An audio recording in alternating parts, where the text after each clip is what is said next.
मुंबई विद्यापीठाच्या अर्थशास्त्र विभागाचे प्रसिद्ध प्राध्यापक डॉक्टर नीरज हातेकर यांनी विद्यापीठाच्या भोंगळ कारभाराला कंटाळून स्वेच्छानिवृत्ती घेण्याचा निर्णय घेतलाय। विद्यापीठातल्या एकूणच कारभाराला कंटाळलो असल्याचं हातेकरांनी फेसबुक पोस्टमध्ये म्हटलंय।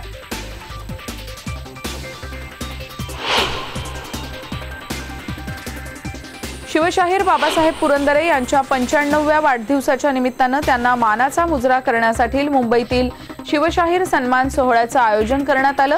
दीनानाथ मंगेशकर नाट्यगृहात हा कार्यक्रम पार पडला। अनेक दिग्गजांनी या सोहळ्याला उपस्थिती लावली। मास्टर ब्लास्टर सचिन तेंडुलकर, मनसे अध्यक्ष राज ठाकरे, भाजपचे मुंबई अध्यक्ष आशिष शेलार हे या सोहळ्याला प्रमुख पाहुणे म्हणून उपस्थित होते।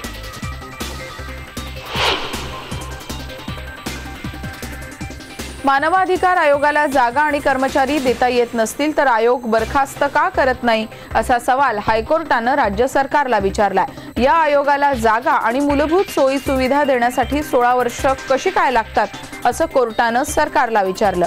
दरम्यान मानवाधिकार आयोगानं वर्ल्ड ट्रेड सेंटरची जागा स्वीकारली असल्याचा दावा राज्य सरकारनं कोर्टात केला। मात्र याबाबत आपल्याला काहीच माहिती नसल्याचं आयोगानं कोर्टाला सांगितलं। त्यामुळे राज्य सरकार आणि मानवाधिकार आयोगातील विसंवाद हायकोर्टातल्या न्यायाधीशांसमोरच उघड झाला। अखेरीस पुढच्या 2 आठवड्यात याबाबतची वस्तुस्थिती स्पष्ट करण्याचे आदेश कोर्टाने राज्य सरकारला देऊन ही सुनावणी तहकूब केली।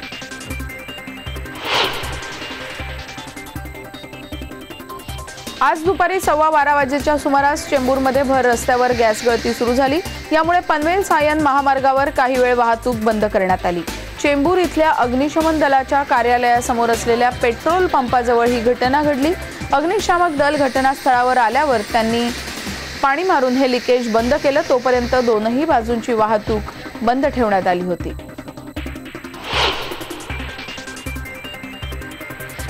वैद्यकीय क्षेत्रातली कट प्रॅक्टिस आता लाच घेण्याच्या कक्षेत येणार आहे। कारण सर्वसामान्यांमधला वाढता रोष पाहता राज्य सरकारनं कठोर पावलं उचलायला सुरुवात केली आहे। यासाठी राज्य सरकारनं याविरोधात कायदा तयार करण्यासाठी एका समितीची स्थापना केली। कट प्रॅक्टिस विरोधी कायद्याचा मसुदा तयार करण्यासाठी स्थापन करण्यात आलेल्या समितीनं 2 महिन्यात कायद्याचा मसुदा तयार करून द्यावा असे स्पष्ट आदेश राज्य सरकारनं दिलेत। श्रावण सुरू होताच सण आणि उत्सवांची चाहूल लागते। महाराष्ट्राचा महाउत्सव म्हणजेच गणेशोत्सवाला 25 दिवसांचा अवधी उरलाय। त्यामुळे मोठ्या गणेश मंडळांनी त्यांची गणेश मूर्ती ही मंडळात आणायला सुरुवात केली आहे। रविवारी सुट्टीच्या दिवशी लालबागहून वाजत गाजत गणेश मूर्ती नेण्यात आल्या। लालबाग आणि परळ परिसरातल्या अनेक गणेश मूर्ती आता गणेश मंडळ घेऊन जातात। त्यामुळे मुंबईतलं वातावरण भक्तिमय झालंय। तर गणेश भक्तांना यात कोणतंही विघ्न येऊ नये यासाठी वाहतूक पोलिसांकडून खास व्यवस्था करण्यात येते।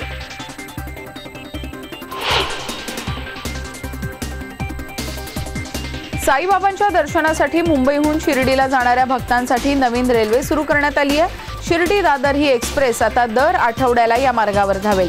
रेल्वे मंत्री सुरेश प्रभू यांनी या गाडीला हिरवा झेंडा दाखवत रेल्वे सेवा सुरू केली। दर शुक्रवारी रात्री 9:45 ही गाडी दादर स्थानकाहून निघेल तर शनिवारी सकाळी 9:20 शिर्डीहून मनमाड मार्गे ती दादरला येईल। यामुळे दर वीकेंडला साई दर्शन घेणं अगदी सहज शक्य होणार आहे। भायखळ्यातील राणीची बाग आणि पेंग्विन पाहण्याच्या शुल्कात वाढ करण्यास महापालिकेच्या महासभेत मंजुरी मिळाली। उद्यापासून राणीच्या बागेत प्रवेश मिळवण्यासाठी जादा पैसे मोजावे लागतील।